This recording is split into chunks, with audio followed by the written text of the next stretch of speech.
It was the kind of day that made the city feel suffocating, sticky, heavy, as though the air itself conspired to keep the sun close, pressing it against your skin. The boutique sat at the corner of the street, its glass windows reflecting the pristine world of the rich and the beautiful. A world that seemed to exist only for those who belonged. The kind of world that held no room for someone like her. Amina stood in front of the doors, her fingers brushing the cool surface of the polished glass, feeling the weight of 1,000 eyes upon her, though none were directed at her yet. Her dog, a small but dignified terrier, sat quietly by her side, sensing the tension that hung in the air like an invisible rope, pulling her towards the doors. She had been in this city long enough to understand its unspoken rules, the ones whispered behind closed doors, the ones that determined who could walk into places like this and who would be turned away. But today, Amina wasn't afraid. She wasn't the timid woman who once shrank in fear under the harsh glares of strangers. No, today she was different.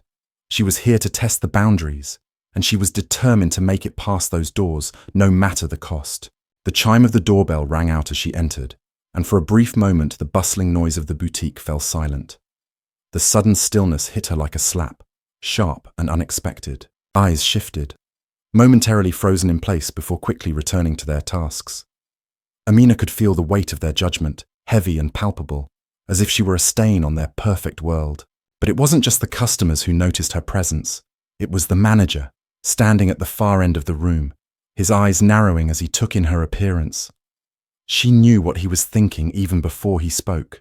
His gaze lingered a moment too long on her dark skin, then shifted down to the dog at her feet, as if her very presence had somehow spoiled the carefully curated air of sophistication that filled the boutique. Amina held her breath, feeling the familiar sting of discrimination creep up her spine. "Can I help you with something?" The manager's voice was smooth, laced with the kind of politeness that felt more like an insult. She could see it in his eyes. The quiet disdain, the judgment cloaked behind a forced smile. Amina straightened up, refusing to let his words or his gaze rattle her. "I'm just looking," she said, her voice steady, though she could feel the tension building inside her chest. She didn't need his approval. She didn't need any of them to see her. She had come for something more than just clothes. The manager's smile faltered for a fraction of a second, then returned, but this time it was colder. "I'm afraid our store doesn't cater to everyone," he said, his tone dropping just enough to make the words sting. It wasn't loud, but it was sharp, the kind of sharpness that cut deeper than anything spoken in anger. Her heart pounded. She wasn't surprised by his words. She had faced this kind of treatment before, but something inside her snapped. A flicker of something fierce, something rebellious began to rise. Amina's gaze never wavered as she took a step closer to the racks of pristine garments. She was no longer the woman who was afraid to fight back. She was done playing by their rules. The manager's eyes followed her, a hint of annoyance creeping into his expression. "I'm going to have to ask you to leave," he said, his voice now edged with impatience. "This is a high-end establishment. You can't just come in here." Before he could finish, she interrupted him, her voice calm but filled with unshakable resolve. "I don't need your permission to be here," she said, her words hanging in the air like a challenge. She took another step forward. The atmosphere in the boutique thickened. Every person in the room suddenly became aware of the confrontation unfolding. Some glanced away, too uncomfortable to watch. Others stared, waiting for the inevitable scene. "You need to leave now," the manager insisted, his voice rising. But Amina was already walking towards the door. She hadn't come to beg for their approval. She hadn't come to buy anything. She was done playing nice. She was done being the invisible one. With a final glance at the manager, his face flushed with anger, his eyes full of contempt, Amina stepped out of the boutique, the door slamming behind her with a sharp, definitive sound. The moment was over, but the weight of it pressed down on her, heavy and bitter. As she walked away, the sound of her dog's soft footsteps beside her, she felt something deep within her stir. This wasn't over. It had only just begun. The streets seemed colder as Amina walked away from the boutique, the harshness of the manager's words still echoing in her mind. She could almost feel the weight of the judgment they had placed on her, an invisible chain of contempt wrapped tightly around her chest. Her dog trotted beside her, a small comfort in the chaos of the city that suddenly felt foreign, hostile. Her thoughts swirled with a bitter mixture of anger and resolve. It wasn't just the manager's words that stung, it was the implication. The subtle racism that lingered like a toxic cloud over everything she touched, suffocating the air around her. It was everywhere. In the way people crossed the street when they saw her coming. In the whispers behind closed doors. In the way people's smiles faltered the moment they realized who she was. She had grown used to it, yes. She had learned to push it down, to keep it buried deep inside her where it couldn't hurt her. But today, something inside her had snapped. It was the way he had looked at her, as though she didn't belong in the same space as him or the other patrons of that boutique. It was the feeling of being reduced to nothing more than the color of her skin. It was the silent declaration that she was inferior, less than unwelcome. She had tasted that same bitterness every time she entered a place like that. And yet today, it was different. Today she refused to let it slide. Amina paused at the corner, looking down the street, her gaze drifting toward the towering buildings that seemed to block out the sun. The city felt like a cage, a gilded cage perhaps, but a cage nonetheless, and she was trapped in it, just like so many others who had been born into the wrong skin. Her thoughts were interrupted by the soft padding of paws on the sidewalk. Her dog nudged her, looking up with eyes full of quiet understanding. Amina smiled faintly, her fingers brushing through the dog's fur. "We're going to change things," she whispered, though she wasn't entirely sure if she was talking to him or to herself. The days following the incident felt like a blur. Amina couldn't shake the feeling of humiliation. She had told herself that it was just one more day in a life filled with small humiliations. But this one felt different. It wasn't just about being turned away from a boutique. It was the way the world had rejected her in that moment. How she had been reduced to a mere shadow, invisible to the people who walked past her without a second glance, lost in their own world of privilege. It wasn't just the store. It was the way every interaction with people from this world had played out. She could feel the coldness seeping into her soul, the weight of their disdain pulling her down, the constant, silent racism, the small, cutting remarks, the looks that conveyed more than words ever could. They were all part of the same insidious system. It was everywhere. The next day, Amina found herself standing outside the boutique again. Her mind raced as she stared at the elegant glass doors. This time, there was no hesitation, no second thoughts. She had made up her mind. The boutique was empty that afternoon. The staff, including the manager, were nowhere in sight. But Amina knew better than to assume that meant the shop was closed for good. She stepped inside, the air still thick with the faint smell of expensive perfume. It was almost like walking into a dream, a world that didn't belong to people like her. For a moment she stood frozen, her mind racing. It was so easy to feel small in here, so easy to feel out of place. The polished marble floors beneath her feet seemed to reflect every insecurity, every doubt that tried to creep into her thoughts. But she couldn't let herself succumb to those feelings now.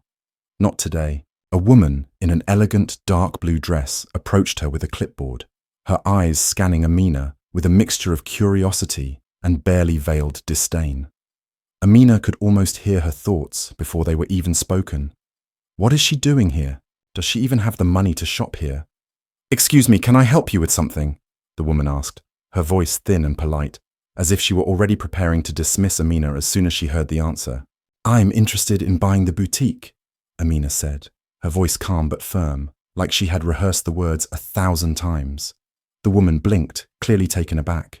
"Excuse me?" she asked, looking her over again with a skeptical expression. "Are you serious?" "I'm serious," Amina replied, standing a little taller. "I'd like to purchase this boutique. I believe it's for sale." The woman's eyes flickered with disbelief. Then slowly, a smile tugged at the corners of her lips, one that didn't reach her eyes. "Well," she said, taking a step back, "I think you should talk to the manager. I don't handle those kinds of matters." She gestured dismissively towards the back office. Amina didn't flinch. The woman's condescending tone was nothing new. She turned on her heel and made her way to the back of the store, where the manager's office awaited. The further she walked, the more she felt the eyes of the other customers and staff on her, like she was intruding on a world that wasn't meant for people like her. As she reached the door, she took a deep breath and knocked. There was no turning back now. The door opened, and the manager's face appeared. He looked surprised to see her. His expression tightened when he saw the resolve in her eyes. "What do you want?" he asked curtly. "I'd like to buy your boutique," she said, her tone cold, unyielding. "I've made arrangements with the owners." The manager scoffed, clearly annoyed by her presence. "This is a high-end boutique," he said dismissively. "I don't think you can afford it." Amina's lips curled into a smile, but there was no warmth in it. "I think you'll find that I can." There was a moment of silence, a beat where the manager seemed to weigh his options. Amina could see it in his eyes, the brief flicker of doubt. But then he recovered, and the disdain returned to his face. "Why would we sell to someone like you?" he asked, his words dripping with arrogance. Amina stepped forward, her eyes narrowing. "Because I'm not asking for your permission. I'm here to buy it, and I'm going to close it down." The words hung in the air, sharp and final. The manager's face twisted with disbelief. "You think you can just come in here and take over? You think we'll just let you?" His voice was rising now, his pride bleeding through his words. "This store is for people who belong, people like me, not people like you." His eyes swept her up and down in a blatant display of superiority. "Why don't you go back to where you came from?" Amina didn't flinch. She stood her ground, her heart pounding in her chest. "You're wrong," she said quietly, but there was fire in her eyes. "I belong here, and soon, this place will belong to me." Without waiting for a response, she turned and walked out, her footsteps echoing in the hollow space behind her. The next few days were a whirlwind of paperwork, negotiations, and phone calls. She had made her decision, and she wasn't going to let anyone stand in her way. She had found the right investors, the right connections, and she was determined to see it through. Amina could almost taste the victory on the horizon, but it wasn't just about owning a boutique. It was about something much bigger. It was about reclaiming what had been denied to her for so long. It was about showing them that they couldn't break her, couldn't push her down. And when the deal was done, when the boutique was officially hers, she would have one final moment of reckoning, one last step to take before everything would change forever. But for now, she could only wait. The storm was coming. The weight of the city pressed down on Amina like a tangible force. With each passing day, the decision she had made, the one to not just buy the boutique, but to dismantle it, seemed heavier, more daunting. But it was a decision she had to make. She could feel the city closing in around her, its sharp edges pressing against her skin. There was no turning back now. The paperwork was finalized, the contracts signed. The boutique was officially hers, and yet the victory felt hollow. The moment she walked into the boutique after the deal had been closed, the place that had once been filled with cold, unwelcoming eyes now felt different. There was an air of finality about it. The polished floors that had once gleamed with pride, the pristine displays of clothing, everything that had once symbolized the luxury and elitism that had been forced upon her now seemed absurd. This was no longer a place of rejection. It was a place for her to prove something. As the days passed, the reality of what she had done began to sink in. The boutique's former staff, with their high noses and their thin smiles, tried to carry on as though nothing had changed. But Amina was no longer just an outsider who had been turned away. She was the owner now, and that was a power they could neither ignore nor deny. At first they resisted. The manager, who had once dismissed her so arrogantly, had become a shadow of the man he had been. His smugness had faded, replaced by a bitter resentment that was impossible to hide. He still looked at Amina with disdain, as though she were some imposter, a person who didn't deserve the life she had suddenly found herself thrust into. "You know," he said one morning as Amina walked into the back office, "this boutique has been in the family for generations. We built it from the ground up. You have no idea what you're dealing with." Amina smiled, though it didn't reach her eyes. "I think I understand perfectly," she said, sitting down behind the sleek, polished desk that had once been his. "You built this place on the backs of people like me, didn't you?"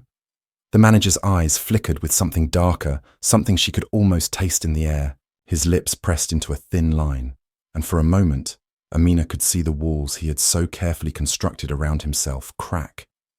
But it didn't last long. He recovered quickly, his demeanor as cold and impervious as it had always been. He was a man who believed his skin color, his wealth, his history gave him dominion over people like her. Don't think for a second that this is going to be easy for you, he warned, his voice low and menacing. You don't belong here. You're not one of us. Amina leaned back in her chair, studying him closely. She could feel the tension in the room, thick and palpable. She wasn't surprised by his words. She had known they would come. It was the same everywhere she went. This feeling that she was somehow less than, that no matter how successful, how wealthy, she would always be an outsider. She knew this fight wouldn't be won quickly. It would take time, strategy, and most of all, patience. But she was prepared. Over the next few weeks, Amina worked tirelessly to restructure the boutique. She replaced the outdated elitist displays with pieces that spoke to a wider, more diverse audience. She began to stock clothing that was beautiful, stylish, and inclusive, not just for the rich and powerful, but for everyone who had been marginalized, those who had been told they didn't belong. But with each change she made, she felt the resentment from her staff grow. The manager was the most vocal, his bitterness spilling over in passive-aggressive remarks. I don't know how long you think this is going to last, he said one day, his voice laced with venom. You can't change the culture of this place just by changing the clothes. Amina stood her ground. You don't get it, do you? She said, her tone hard and unwavering. This isn't about changing the clothes, this is about changing everything. This is about telling people that they matter, no matter their skin color, no matter their background, no matter how much money they have. The manager sneered at her, his face twisting with contempt. You can't buy your way into this world, he spat. You'll never be one of us. You'll always be that thing, the one who doesn't belong. Amina felt her blood run cold at the word. Thing, that word, so casually thrown out, reminded her of everything she had ever fought against. It was the word that had been used against her since the day she was born. She could feel the anger rising in her chest, hot and sharp, but she held it back, forcing a calm smile onto her face. I'm not trying to be one of you, she said quietly, her voice cutting through the tension in the room. I'm here to make sure everyone gets a chance to belong. You're the one who doesn't understand, not me. He opened his mouth to retort, but Amina didn't wait for him to finish. She turned on her heel and walked out, her mind racing. She knew she had to stay strong, had to keep her focus. She wasn't just fighting for herself anymore. She was fighting for every person who had ever been made to feel like they weren't good enough. Amina's determination was soon tested in ways she hadn't expected. Word of her ownership spread quickly, and the backlash was immediate. Customers who had once flocked to the boutique in droves now stayed away, preferring to shop at the more exclusive stores where people like them could remain comfortably insulated from the world outside. But it wasn't just the customers. There were whispers, loud, angry whispers, from the city's elite. The ones who had lived in their bubble of privilege for so long, who thought they could control who entered their world and who remained on the outside. They began to target Amina, not just with their silence, but with their words. You're ruining everything, one of them said, sneering as she passed by the boutique one afternoon. This used to be a place for the best of the best. Now it's just a cheap, crowded mess. Another woman, draped in expensive designer clothes, walked past Amina with a look of pure disdain. You don't know what it means to be classy, she said, her voice dripping with derision. You'll never have what it takes to run a place like this. Amina wanted to scream at them, to tell them just how wrong they were, but she didn't. She couldn't. Instead, she swallowed the words, letting the anger settle inside her, burning like an ember. And then the worst moment came. It happened one evening, just as the boutique was closing. Amina was sorting through some new stock when she heard the door open. A familiar voice drifted into the store, and her heart skipped a beat. It was the manager, standing at the threshold, his face twisted in an expression of pure hatred. I warned you, he said, his words low and dangerous. You can't take this from us. You don't belong here, and you never will. Amina didn't back down. She stepped forward, her eyes cold and steady. You can't stop me, she said simply. I'm not going anywhere. You'll regret this, he hissed, his voice filled with venom. You'll see. You'll never fit in. You'll never be one of us. And with that, he slammed the door behind him, leaving her standing alone in the dimming light of the boutique. Amina exhaled slowly, her fists clenched at her sides. One day, she thought, I'll make them see. Let's take a brief pause here. We'd love to hear from you. Where are you listening to our story from? Have you ever experienced anything similar in your life? Feel free to share your thoughts in the comments below, and don't forget to subscribe to stay updated with our journey. Now let's continue. The night after the manager's outburst lingered in Amina's mind like a dark cloud. She couldn't shake the venom in his voice, the way he had so casually tossed her aside, as though she were nothing more than a nuisance. "You'll regret this," he had said. "You'll never fit in. You'll never be one of us." The words echoed in her mind over and over again, gnawing at her, each repetition making her more determined than ever to prove him wrong. For the past few weeks, she had been working tirelessly to rebrand the boutique. It had become more than just a business endeavor. It was her chance to take something from the hands of the powerful, the privileged, and put it into the hands of people like her, people who had been denied the chance to belong. It wasn't just about clothes. It was about reclaiming space. It was about turning their world upside down.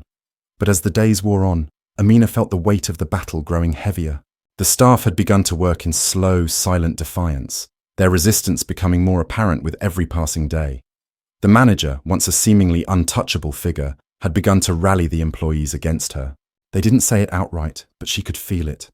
Every side eye, every forced smile, every refusal to comply.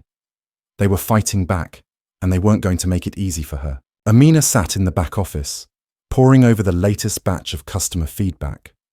Most of the comments were favourable, praising the changes she had made, the new inclusivity that had been injected into the boutique's atmosphere. But there was a noticeable pattern. Many of the high-end clientele were no longer shopping there. Those who had once filled the boutique with their ostentatious displays of wealth had suddenly stopped coming. Amina didn't need to read between the lines. They had made their message clear. They didn't want someone like her in their world. The door opened without warning, and she looked up, startled. It was the manager again, his face a mask of thinly veiled contempt. "How's the business going?" he asked, his tone dripping with sarcasm. Amina narrowed her eyes but didn't respond immediately. Instead, she studied him, watching as his eyes flickered with disdain. "You know, if you'd actually help out instead of trying to sabotage things from the inside, we might actually see some results," she said quietly but firmly. The manager let out a soft, mocking laugh. "Help you?" he scoffed. "I'm not here to help you. I'm here to watch you fail." Amina felt her jaw tighten. She had expected this, expected the sabotage, but hearing it from him so openly made the sting of it more personal. "That's the problem with people like you," he continued, taking a step closer. "You think you can just waltz in and take what's ours. You don't belong in this world. You never will." His words, though meant to hurt, only fueled the fire inside her. "Maybe I don't want to belong to your world," she said, her voice steady despite the anger boiling beneath the surface. "Maybe I want to build my own." The manager's eyes flickered with something darker, something that resembled fear, though he quickly masked it with a sneer. "You can try, but you'll never get it. You don't know what it takes to run a business like this. You don't have the class, the sophistication. People like you don't have what it takes to lead." Amina's patience was wearing thin. "You don't know me," she said, her voice low but filled with power. "You don't know what I've had to do to get here, what I've had to fight against every day of my life." He leaned in closer, his breath hot against her ear. "You're nothing but a charity case," he hissed, his words dripping with venom. "You'll never be one of us. No matter how hard you try, you'll always be that thing, that outsider who doesn't belong." It was too much. The words, the disdain, the hate, it all hit her in one crushing blow. She stood abruptly, knocking the chair back in the process. "Get out," she said, her voice shaking with emotion. "Get out of my office and don't ever come back." The manager paused for a moment, his eyes locking with hers. There was a brief flicker of something, surprise maybe, or regret, but it was gone in an instant. He straightened up, his smirk returning. "You'll regret this," he spat, before turning and leaving, slamming the door behind him with a force that made the walls shake. Amina stood in the silence that followed, her breath coming in short, sharp gasps. She wanted to scream, to shout, to smash something. But instead, she stood there, trembling, feeling the weight of the fight pressing down on her. It wasn't just about the boutique anymore. It wasn't just about the changes she was trying to make. It was about her very existence in this world. about the way she had been treated, about the years of silent suffering she had endured. The thought of giving up crossed her mind, if only for a moment. But then she remembered why she was doing this. She wasn't just fighting for herself. She was fighting for every person who had been told they didn't belong. She was fighting for every soul who had been made to feel invisible. She was fighting to prove that she could, that they all could. The days that followed were marked by an escalating tension. Word of Amina's ownership of the boutique had spread further than she had anticipated, and the backlash continued to grow. The wealthy elites who had once frequented the store now turned their noses up at the very thought of entering it. Customers who had once filled the boutique with their presence now stayed away, afraid of the message Amina's ownership sent. The staff, led by the manager's subtle rebellion, began to sabotage her efforts at every turn. They ignored her requests, dismissed her decisions, and outright defied her in front of customers. The store that Amina had once dreamed of turning into a space for everyone, a place of belonging, was becoming a battlefield. One morning, Amina arrived at the boutique to find a stack of new complaints on her desk. A few customers had written in, accusing the staff of being rude and unhelpful, but there was one that stood out among the rest, a message that made Amina's blood run cold. It was a direct threat. If you don't leave, we'll make sure you never work in this city again. You don't belong here. This place was built for people like us. Get out while you still can. The message was clear. The people who had once held all the power in this city were making it known that they would stop at nothing to drive her out. Amina crumpled the letter in her hand, her mind racing. She couldn't afford to back down.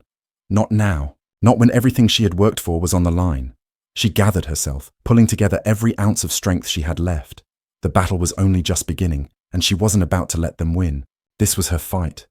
Her chance to show the world that people like her could rise, could succeed, could make their mark. She wouldn't be intimidated, and she wouldn't be silenced. The storm was coming, and Amina was ready. She had no choice but to fight back. And so, she would. The morning light had never felt so cold. Amina stood at the windows of the boutique, staring out over the city, her gaze fixed on nothing in particular, yet everything at once.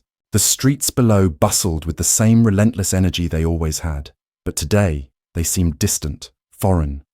The weight of what she was up against had sunk in fully now.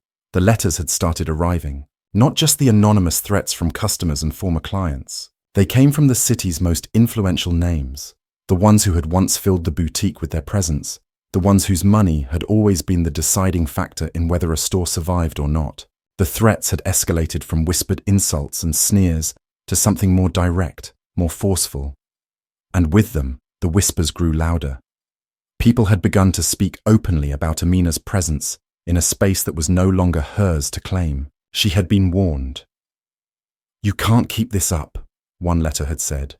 "This isn't your place. You'll never be able to sustain this business. It will crumble under the weight of your incompetence." Another one had been more direct, a personal attack on her very identity. "You don't belong here. You're not one of us. You're a parasite, a thief who thinks she can steal something she doesn't understand. Leave now before we make sure you never work again." Amina folded the letters slowly, her hands trembling not with fear but with something else, something far colder, far sharper, anger. A quiet fury that had been building since that first moment she had set foot in this world. A world that had told her time and time again that she didn't belong. But this was the breaking point, wasn't it? She had fought for too long, endured too much, to be driven out by a few angry words on paper. She slammed her fist down on the desk, the force of it rattling the contents. She would not be intimidated. Not now, not ever. The sound of footsteps in the hallway interrupted her thoughts. The click of heels sharp and deliberate. She turned as the door swung open, revealing the manager. His posture was stiff, his eyes hard with disdain. Amina had expected him. The threats she had been receiving, the sabotage that had begun to unfold within her own walls, it all pointed back to him. He had been the catalyst, the one who had rallied the staff against her, the one who had kept the fires of resentment burning. "What do you want?" she asked. Her voice cool and controlled, though every fibre of her being wanted to lash out, to strike back, but she couldn't let him see that. "Don't act like you don't know," he sneered, stepping into the room, his presence like a storm cloud in the otherwise serene space. "You've been warned. Everyone in this city is laughing at you. No one wants you here. No one wants your kind running things." Amina stood up, her heart pounding in her chest. The words stung, but she refused to show it. She had heard worse, she had been called worse, but this was different. This was an attack on everything she had worked for, everything she had built. "You're wrong," she said, her voice steady now. "This place belongs to me, and I will make sure it thrives. You're the one who doesn't belong here. You're the one who's been holding everyone back with your arrogance." The manager's eyes narrowed, his lips curling into a cruel smile. "You think you can change things? You think you can erase centuries of power, of wealth, of status, just by being here? You can't. You'll never be one of us. You'll always be that thing." The word hung in the air like a curse. Thing. It was the word that had haunted her from the moment she stepped into the boutique. The word that had been used against her since she was a child. The word that made her feel small, insignificant, less than. But she would not shrink. She would not let them strip her of her power. "Maybe I don't want to be one of you," Amina replied, her voice cold, unflinching. "Maybe I'm here to show everyone that you don't get to decide who belongs. Not anymore." He stepped closer, his voice lowering into a dangerous whisper. "You'll never be anything more than a nuisance. This city, this world, it doesn't welcome people like you. People like you don't get to run businesses. People like you don't get to change things. So don't fool yourself into thinking you're in control." For a moment, Amina saw a flicker of something in his eyes, a glimpse of the fear that he had buried under layers of contempt. But it was fleeting. He recovered quickly, his smirk returning, and without another word, he turned on his heel and stormed out, slamming the door behind him with a force that shook the walls. Amina stood in the silence that followed, her chest rising and falling with each breath. She felt the anger boiling inside her, the fury of every insult, every word, every sneer that had been thrown her way. The more they tried to break her, the stronger she became. But deep down, she knew the battle was far from over.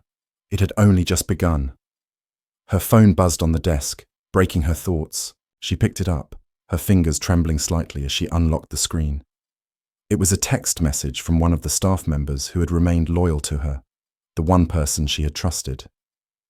"Don't let them win. We're with you. They can't drive you out." The words were simple, but they sparked something inside her, a fire that burned brighter than before. She wasn't alone in this fight. There were others who believed in her. There were others who wanted to see her succeed, and for them, for herself, she would fight.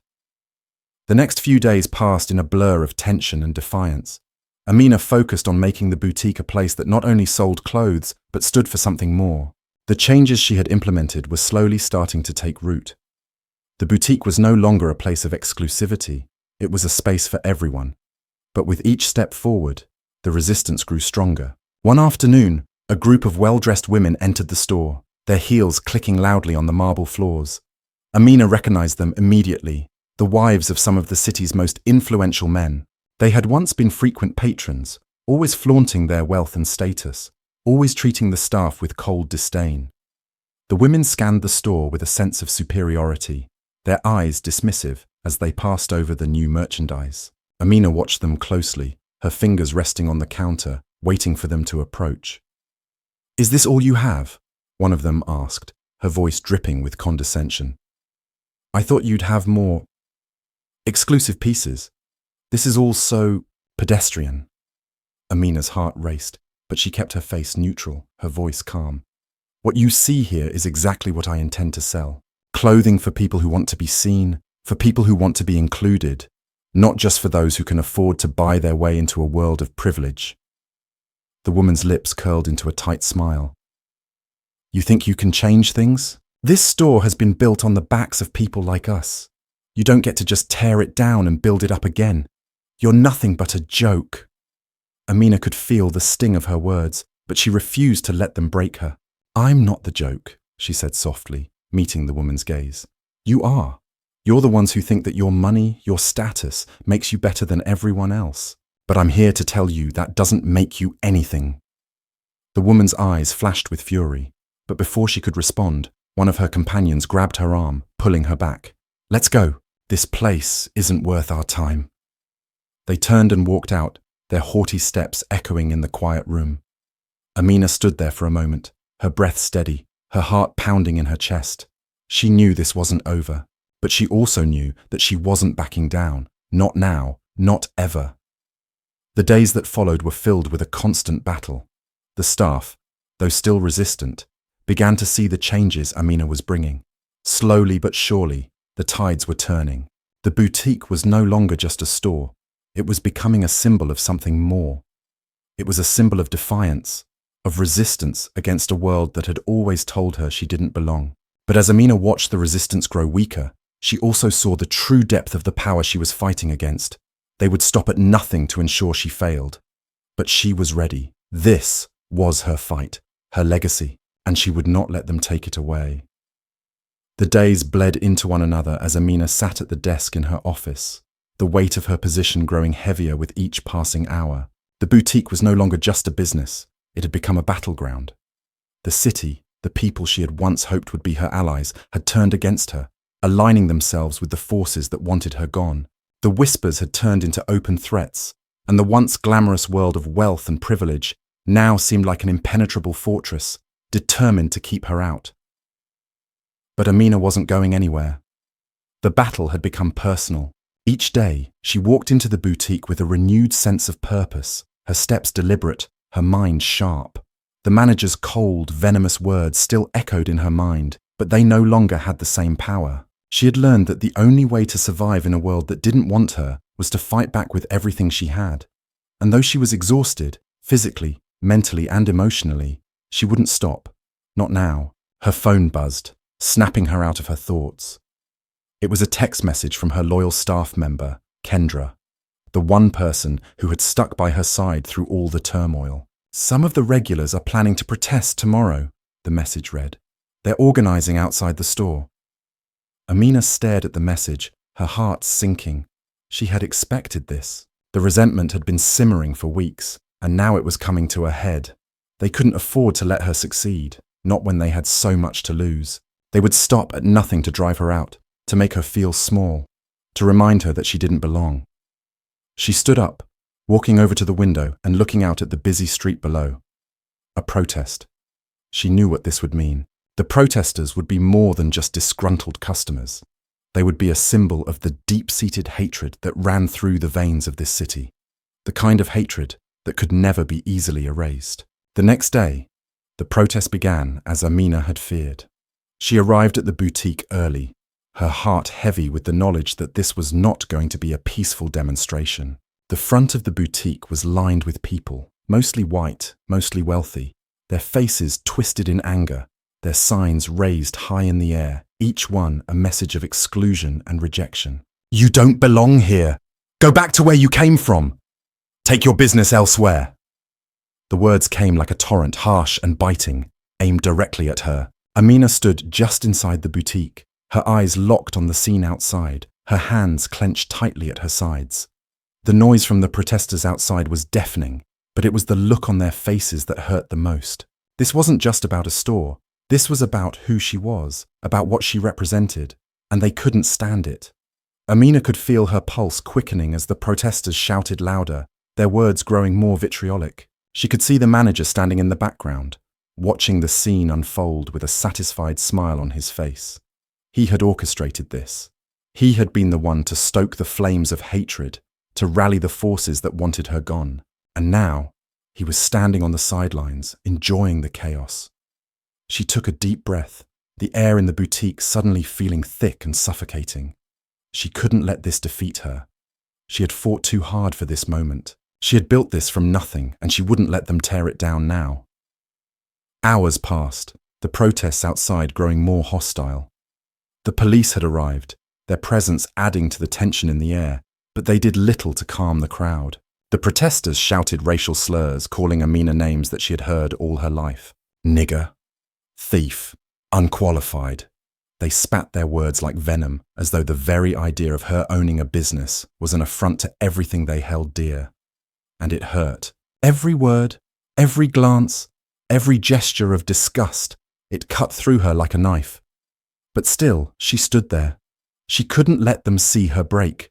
She couldn't give them the satisfaction of seeing her crumble under the weight of their hatred. By mid-afternoon, the tension had reached its peak. The protesters were becoming more aggressive, banging on the windows, shaking the door, their chants growing louder with each passing minute. Amina could hear the rattle of the glass, feel the building tremble under the force of their anger. She knew they were trying to provoke her, to get her to respond, to give them an excuse to escalate things even further. And then, as if on cue, the manager walked through the door. His face was smug, a look of triumph in his eyes. He looked around the room, his gaze settling on Amina with a mixture of satisfaction and contempt. "Quite the show, isn't it?" he said, his voice low but laced with malice. "This is what happens when people like you try to take something they don't understand. You're not just fighting the city, you're fighting an entire culture, and in the end, you'll lose."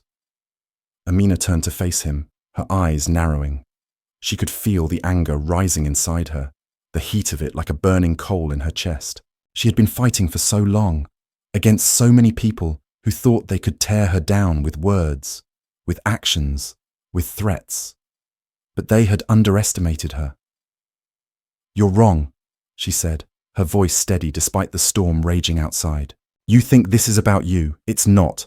This is about something bigger. This is about showing people like you that we're not going anywhere.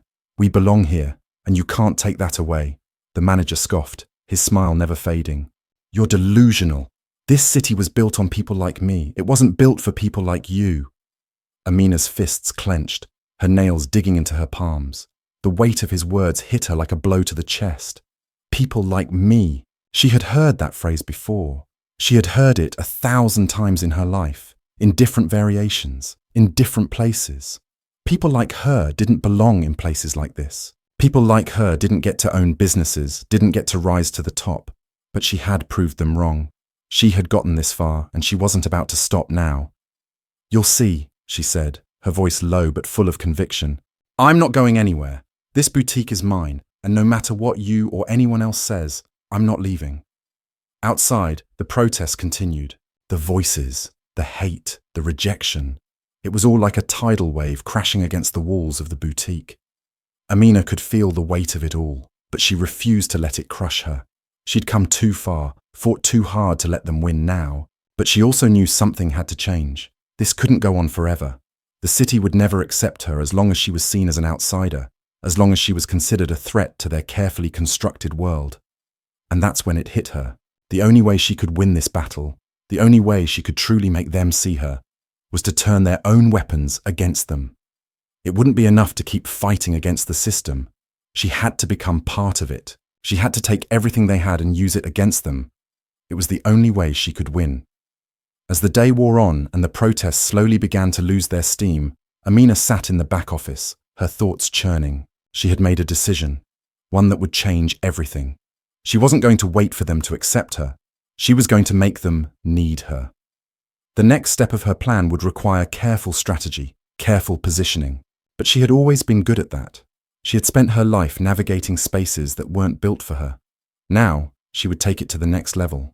The world that had rejected her, that had looked down on her, would soon see just how wrong they were. They wouldn't know what hit them. And when it was all over, when the dust settled, Amina would be the one standing on top. She would show them, once and for all, that no matter how hard they tried to tear her down, she could never be broken. The storm was far from over. In fact, it was just beginning. Amina had always known that her fight was going to be harder than anything she'd ever imagined. She'd always been aware that people like her didn't just face one battle. They faced an endless war, fought on multiple fronts. But now, standing in the quiet aftermath of the protest, she understood the depths of the struggle that lay ahead. It wasn't just about owning the boutique anymore. It wasn't just about proving she could make it in a world that had cast her aside. It was about survival. She stood in the back office, her mind racing with the weight of her decision. She had known from the start that this wouldn't be an easy fight, but every day brought new levels of cruelty, new forms of racism and degradation that she hadn't anticipated. The protest was only the beginning. Now, with the boutique in her hands, the resistance had taken on a more insidious form. The letters had been one thing, threats from anonymous sources, vague enough to keep her on edge but not direct enough to force her hand. The protesters outside, Shouting their insults were another thing. They were visible, vocal, but easily dismissed, their fury boiling over only to burn itself out. But what came next, the true heart of the battle, was something far more dangerous. The silent war, the sabotage, the calculated, quiet manipulation behind closed doors. Amina's first hint that something was wrong came the next morning. She had arrived at the boutique early, as usual, ready to take on the day. But when she opened the door, she was greeted by a strange, unfamiliar silence. The store was empty of customers, but that wasn't what caught her attention.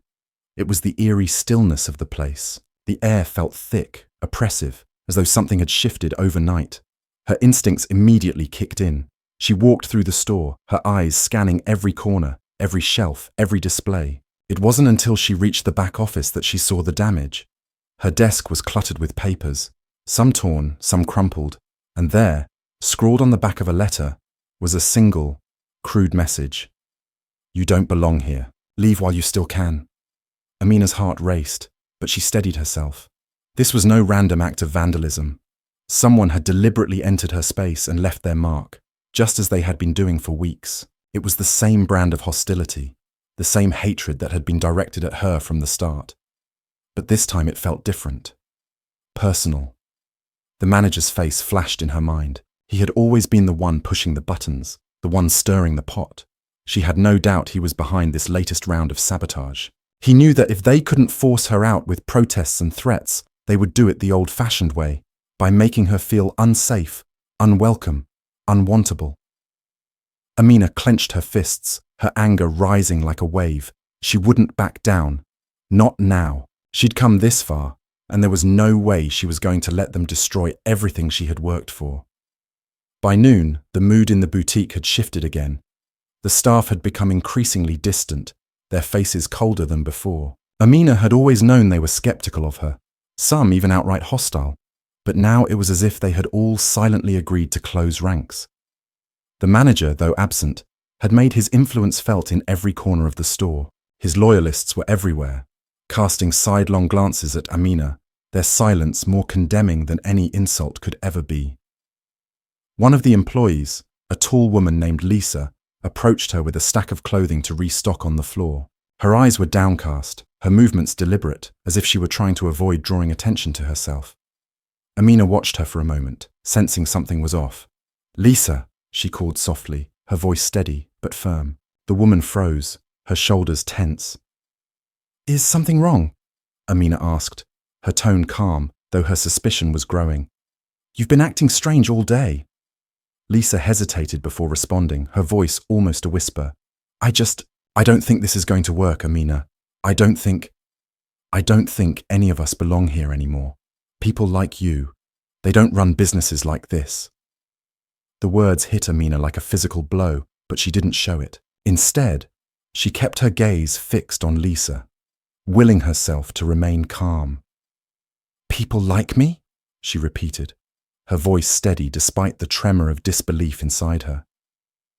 "You mean people who are strong enough to fight for what they believe in? People who don't back down just because you tell them they don't belong?" Lisa's eyes flickered with guilt, but she quickly masked it, folding her arms over her chest. "I'm not saying you don't have a right to be here," she muttered, though it was clear she didn't believe her own words. "But I'm telling you, there's no place for you in this world. This store was never meant for people like you. You can't just walk in and take everything that's been built by people who know how to run things." The words were like a slap across her face, but Amina held her ground. "I'll be the judge of that," she said, her voice cold and resolute. "And if you can't see that, then maybe you don't belong here either." Lisa looked at her, her face a mixture of confusion and resignation. Then, without another word, she turned and walked away. The day wore on, and the tension in the boutique mounted. The sabotage was getting worse, not just in the form of physical damage, but in the morale of the staff. Every smile felt forced. Every interaction felt strained. Amina knew something had to change. She couldn't keep running this business like a ship tossed in a storm. She needed a plan. She needed allies. She needed to make them see who she was, to force them to confront the fact that she wasn't going anywhere. But the sabotage didn't stop there. That evening, when the boutique was finally empty, and the last of the customers had filtered out, Amina went into the back office to review the day's receipts and orders. As she flipped through the stack of papers, something caught her eye. A small, innocuous slip of paper wedged between two invoices. She pulled it out, her eyes scanning the handwriting. It was another message. "We're going to make sure you regret this. Leave now or we'll make you. We're coming for you." The words sent a chill down her spine, but she quickly shoved the slip of paper into her pocket, her mind whirling. She knew this wasn't just about the boutique anymore. This wasn't just about a store or a building. This was about survival. This was about her very existence in a world that had been built to exclude people like her. She stood up, her heart racing. The stakes had just been raised. This wasn't just a fight for business anymore. It was a fight for her life, and she would not back down. As the weeks passed, the atmosphere inside the boutique grew colder, more hostile. The customers, those few who still dared to enter, could feel it too. The staff had grown more open in their resistance, making it clear through their actions and their attitude that they would never accept Amina as their leader. They made every day a struggle, pushing her to the brink.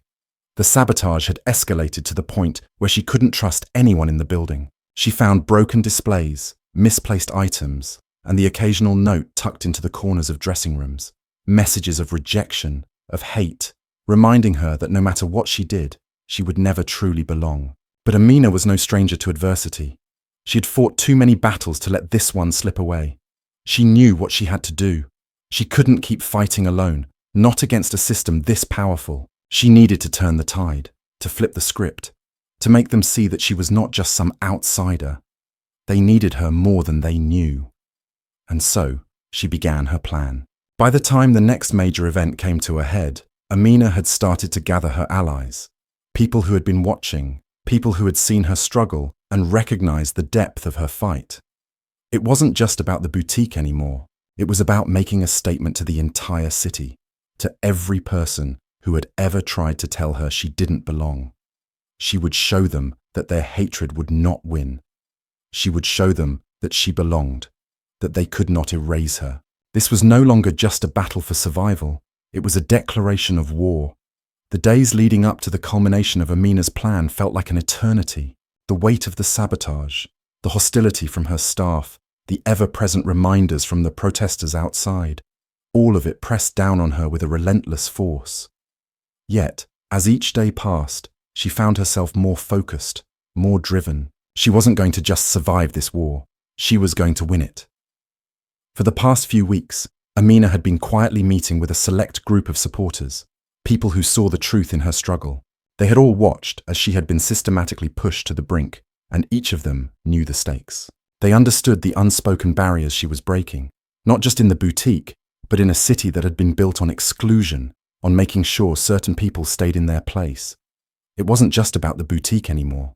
It was about the power to belong, to take space, to be seen. The day of reckoning was drawing closer, and Amina knew that it was time to take her next step. She couldn't keep fighting a war of attrition. The sabotage, the slights, the insults, they were only becoming more sophisticated, more personal.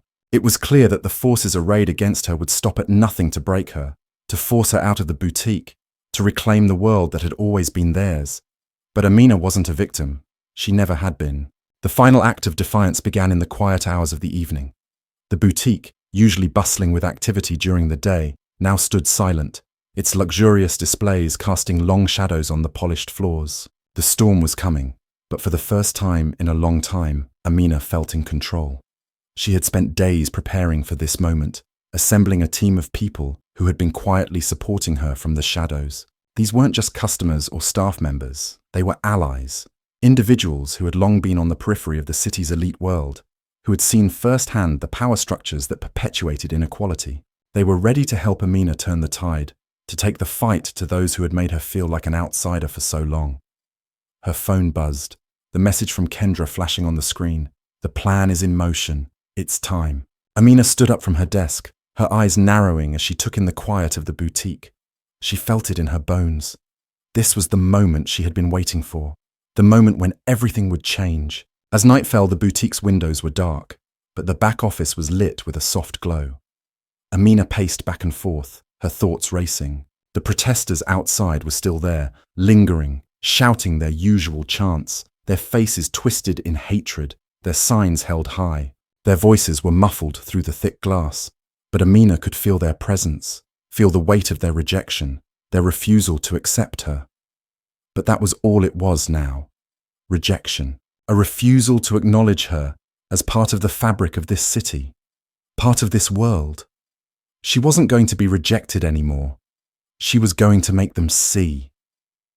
She walked to the door, taking a deep breath before stepping out into the boutique. The staff had already gone home for the evening, leaving the space eerily quiet. It was almost as if the store itself was holding its breath, waiting for the inevitable storm. And then it began. The plan was simple: disrupt their world, make them see the power they had tried to suppress in her, make them confront the reality of their own prejudices.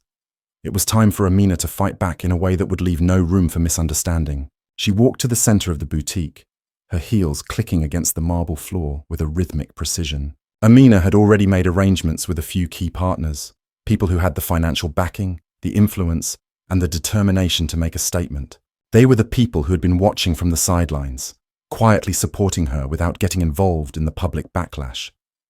Now, it was time to make them a part of the story. The boutique's social media accounts were linked to the city's wealthiest and most influential figures. Amina had gained access to these accounts through her allies, and tonight she would use them to her advantage. It wasn't just about selling clothes anymore. It was about showing the world who she was, about taking the narrative and turning it on its head. She pulled out her phone and tapped the screen, sending a message to her allies, signaling the start of the campaign. The message read, "Tonight, we show them who belongs here. We will take this space and make it ours. For all those who've been told they don't belong, for all those who've been made to feel invisible, we will make our presence known." Amina stood in the middle of the boutique as the phone buzzed again. The first wave of posts went live, photos of her in the boutique, in front of the display windows, wearing pieces that celebrated her identity, her strength, her resilience, her undeniable place in this world. The posts began to roll out, one after another, each one accompanied by a message of defiance. We belong. We will no longer be silenced. The response was immediate. The posts went viral. Comments flooded in, some in support, some in opposition, but all aware of what was happening. The narrative was shifting, and for the first time, Amina felt like she was in control. Outside, the protesters began to notice the influx of activity. They were used to seeing the boutique as a symbol of exclusion, a symbol of everything they felt entitled to. But now, they were watching it change before their eyes. The boutique was no longer a place of privilege and wealth. It was a battleground for something more, something deeper. It didn't take long for the backlash to begin. The first few comments were predictable. "You'll never be one of us. You're a fraud. You don't belong here." The same tired insults that Amina had heard 1,000 times. But this time, they weren't just hitting her. They were hitting everyone who supported her. The more they fought back, the more Amina knew that the walls she had built were finally coming down. But the backlash came with something else, something even more insidious. The messages of hatred grew louder, more pointed. People from all corners of the city began to weigh in, sending direct threats, pushing their racism and their disgust to the forefront. "Get out of our city. You're ruining everything. You don't belong here. This is our world, not yours." The words burned, each one a reminder of what she had always known, that there were people out there who would stop at nothing to make her feel small, to push her back into the shadows. But she wasn't going back, not this time. The posts continued to flood in, each one more powerful than the last. The people who had once been silent began to speak up, to share their own stories of being made to feel invisible, of being pushed aside simply because of who they were. They came in droves, adding their voices to the chorus of defiance. As the night wore on, Amina could feel the tide turning. The store was alive with energy, with a sense of purpose that had been missing for so long. The protests outside were still raging, but the narrative had shifted. People were beginning to see what was really happening. The fight for this boutique wasn't just about a store. It was about a fight for respect, for recognition, for belonging. But the battle wasn't over. The forces arrayed against her were still powerful, still entrenched in their own sense of superiority. They wouldn't go down without a fight, and Amina knew that. But tonight, for the first time in a long time, the wind was at her back. The battle was hers to win. She had shown them who she was, and there was no turning back now. As the clock ticked past midnight, the final phase of her plan began to take shape. The store's sales were surging, fueled by the viral support, but the true victory was in the minds of those who had witnessed it. The real change was happening in the hearts of those who had once turned their backs on her, on people like her. They were seeing her for what she truly was, someone who belonged, someone who had fought, who had risen above the hate, who had refused to be silenced. And that, more than any post, any protest, was the true victory. For Amina, this was only the beginning. The city had seen her power, seen her resilience, and now there was no going back. She had shown them that no matter how hard they tried, they could not erase her. They could not make her invisible. She belonged. And now the world would know it. The following morning felt like the calm before the storm, but Amina had already learned the hard way that calm never lasted long. The events of the previous night, the viral posts, the overwhelming support from her allies, and the backlash from her detractors had only intensified the tension. The world was watching her now. The walls were closing in on all sides, but for the first time in weeks she felt a quiet resolve settle within her. She had done what they had never expected. She had taken control, but the price was steep, and she could feel it in the air around her. Outside the boutique, the protesters had grown louder, angrier. Their chants were unmistakable, their words venomous. But it was the subtle shift in the city's elite that unnerved her. There were no longer just whispers. There were threats, murmured from every corner of the privileged world she had once aspired to be part of. They could no longer ignore her. Amina stood in front of the full-length mirror in her office, studying her reflection. She had become a symbol, a target, and a battle cry all at once. The fear, the hatred, the scorn. She could feel it thick in the air, and yet she wasn't backing down. She couldn't. She had made her choice, and there was no turning back. The morning after her social media blitz, the boutique saw an unusual surge in foot traffic.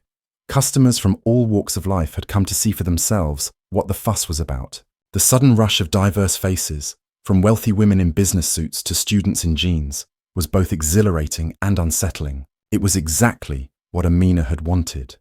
A blend of cultures, voices, and identities coming together in the space that had once been exclusively for those who had the power to shut people like her out. But her victory didn't come without its price. By midday, she began to notice the change in her staff. Their behavior, once hostile, had now turned subtle. The smiles were more forced, the glances more sharp.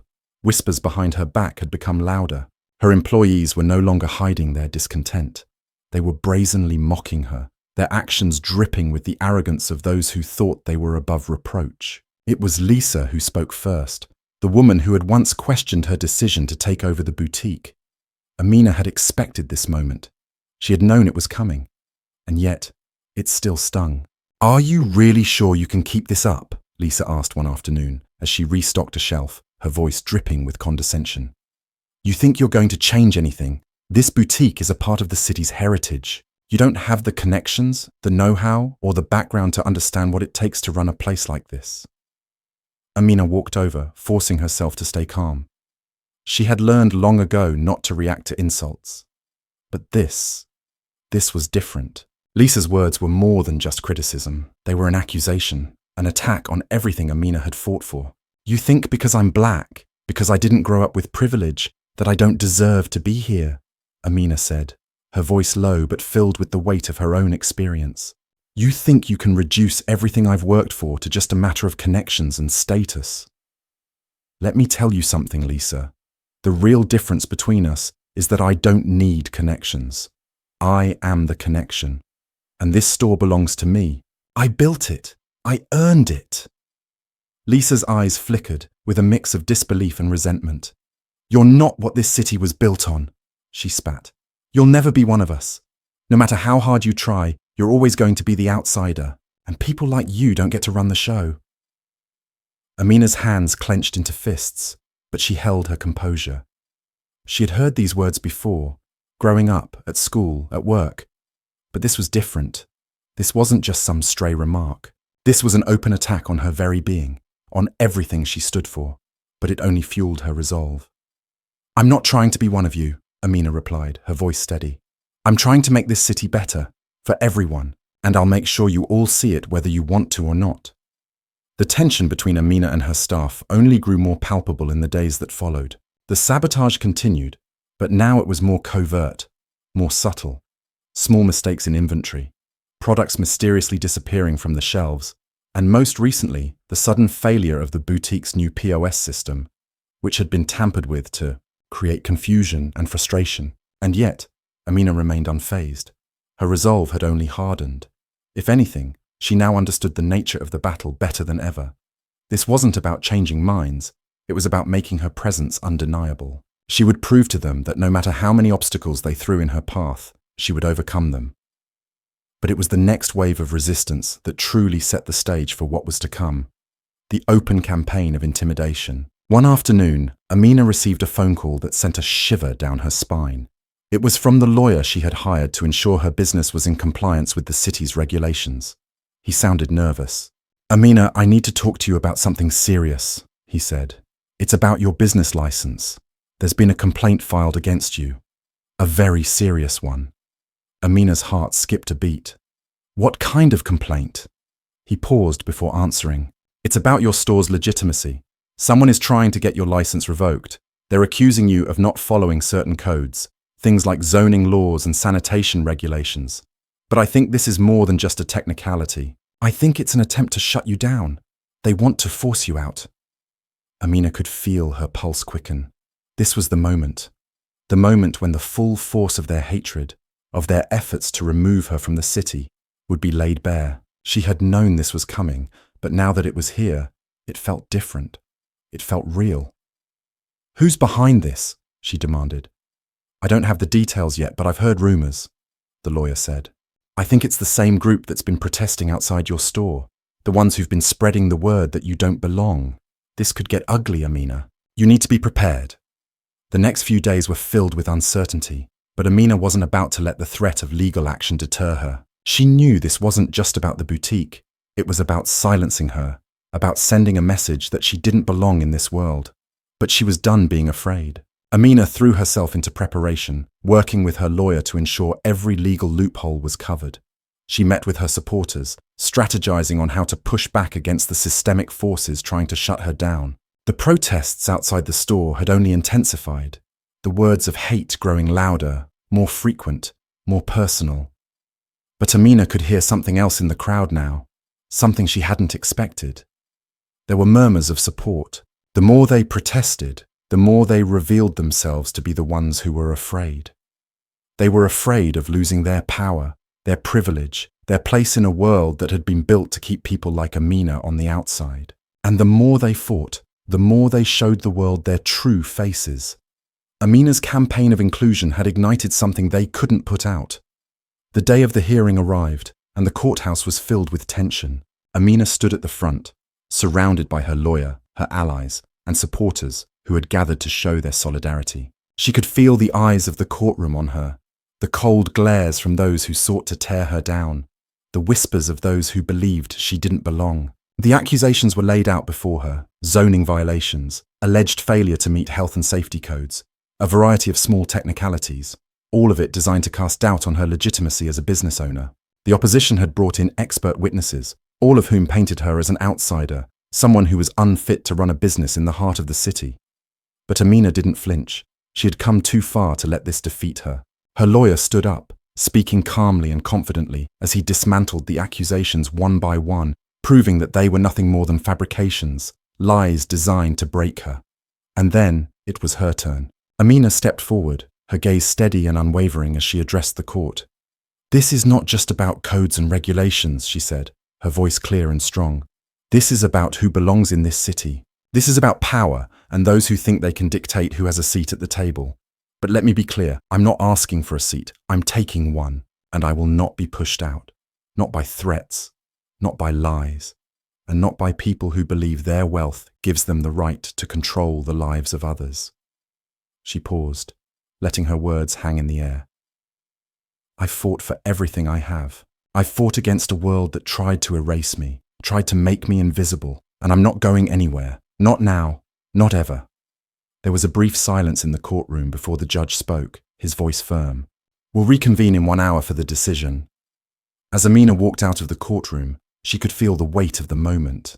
The world had just seen her fight back, but the war was far from over. The city had not yet realized the power of her presence. But they would. And no matter what happened next, Amina knew one thing for certain. This was only the beginning. Amina stood outside the courthouse, her heart pounding in her chest, her breath slow and measured. The world around her felt like a blur. Voices, the shuffle of footsteps, the click of camera lenses, all of it a distant hum as she focused on the task at hand. The city had never been more divided.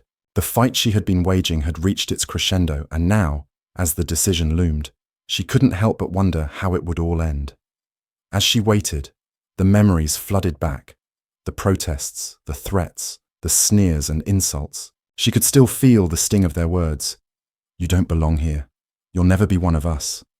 You're an outsider, a fraud, a thing." It was those words that had kept her up at night, the echoes of racism and hatred that had tried to break her, to force her back into a box where she didn't belong. But now, standing here, she knew she had already won. No matter the outcome, she had proven something that no one could take away. She had fought for her space, for her right to exist, to be seen, to be heard. She had carved a path where none existed, and that was hers. Her lawyer, a middle-aged man with greying hair and a sharp suit, walked up to her, his expression grim. "The judge will announce the decision soon," he said, his voice low but reassuring.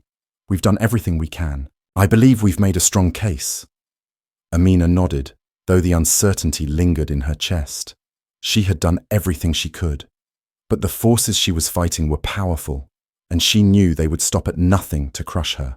The backlash from the city's elite had been relentless, and the protests outside her boutique had grown into an all-out war of words and violence. But Amina wasn't afraid. Not anymore. She had come too far, seen too much, and fought too hard to let fear control her now. The courthouse doors opened, and the judge entered, his robes flowing behind him as the room fell silent. Amina's lawyer stood at attention, his hand briefly resting on her shoulder in silent support. The judge's gaze swept over the room, his eyes briefly meeting Amina's before he began. "After careful consideration of the evidence presented and the testimony heard, the court has reached a decision." The room seemed to hold its breath. Amina's pulse quickened, but she kept her face calm. She had spent so long fighting for this moment, and now it was here. "The accusations against Miss Amina Thompson have been found to be without merit," the judge continued. "The charges of zoning violations, health code violations, and other regulatory claims have been disproven. The court recognizes that Miss Thompson has acted in good faith and has the legal right to operate her business as she sees fit." Amina exhaled slowly, the weight of the words crashing over her. She had won. She had actually won. "But," the judge added, his tone shifting, "it has also come to the court's attention that there are deeper, more concerning issues at play. The protests, the claims of exclusion, and the widespread sentiment against Miss Thompson's boutique cannot be ignored. The real issue here is not the legality of her business. It is the culture that this city fosters. A culture that has, for too long, made people like Miss Thompson feel unwelcome in spaces that should belong to everyone." Amina blinked, her heart pounding in her chest. The judge's words hung in the air, sharp and clear, and she could feel the entire room shift. This was it. The turning point she had hoped for. The truth of her struggle finally being recognized. She was more than just a business owner. She was a symbol of resistance, of defiance in the face of centuries of exclusion. The judge's voice rang out again. "This court cannot simply dismiss the issues at play here. While the legal claims against Missy Thompson are unfounded, the social dynamics of this city and the ongoing protests require a more comprehensive solution." Amina's lawyer nodded, as if in agreement, while Amina stood rooted in place, her thoughts racing.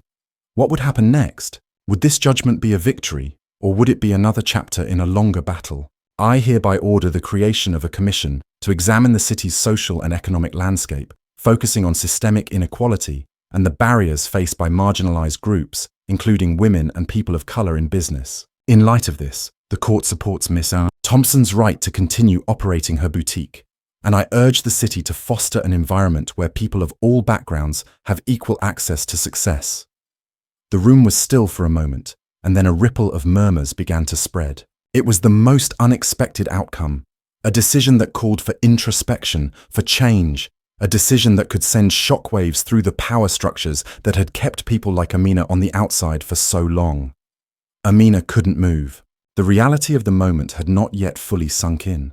She had fought for this, for her right to be seen, for her place in a world that had long tried to shut her out, and now the world was starting to shift. She wasn't just a business owner anymore. She was a catalyst for change, a living testament to the idea that resistance could create a better future. Outside the courthouse, the protesters who had gathered were still loud, their chants still bitter. But there was a different energy in the air now. The very same people who had once shouted at Amina, telling her she didn't belong, were now being forced to confront their own hatred, their own prejudices. As Amina walked out of the courthouse, she felt eyes on her. Some were hostile, others curious. But there were also those who looked at her with something else, something softer, respect, understanding. The protesters didn't stop their chants, but they were quieter now, their words less certain. It was as if the ground beneath their feet had shifted, leaving them unsteady. "You don't belong here!" a man shouted, his voice hoarse with anger, but his words lacked the conviction they once held. "Go back to where you came from." Amina's eyes found his, and for a moment the noise around her faded. She could see the fear in his eyes, the fear of losing power, of having his world turned upside down. But she was no longer afraid. "I belong here," she said, her voice loud and clear. "And so do we all." The man's expression faltered, but he didn't respond. His silence spoke volumes. Amina stepped forward, not looking back. The crowd parted to let her through, and for the first time, she felt the weight of their gaze, not as a burden, but as a challenge that she would continue to face, but one that no longer had the power to break her. The weeks that followed were a whirlwind of changes. The boutique thrived as the protests outside dwindled, no longer able to sustain the same intensity they once had. Amina was invited to speak at community events, at city council meetings. She became a voice for those who had been silenced for far too long. But the true victory came when Amina began to see the change she had hoped for in the eyes of the people who walked into her store. She saw mothers bringing their children, their eyes filled with pride, knowing they had a place here. She saw young men and women of color, once told they didn't belong, finding themselves in the space she had created. It wasn't just about business. It was about belonging. It was about making sure that no one would ever feel like they were less than. Amina stood in the boutique one afternoon, watching the flow of customers, and for the first time in a long time, she felt peace. She had fought for this. She had fought for the right to exist, for the right to be seen, for the right to take up space in a world that had once tried to shut her down. And now, as she looked around, she saw a world that was starting to open up, a little bit wider.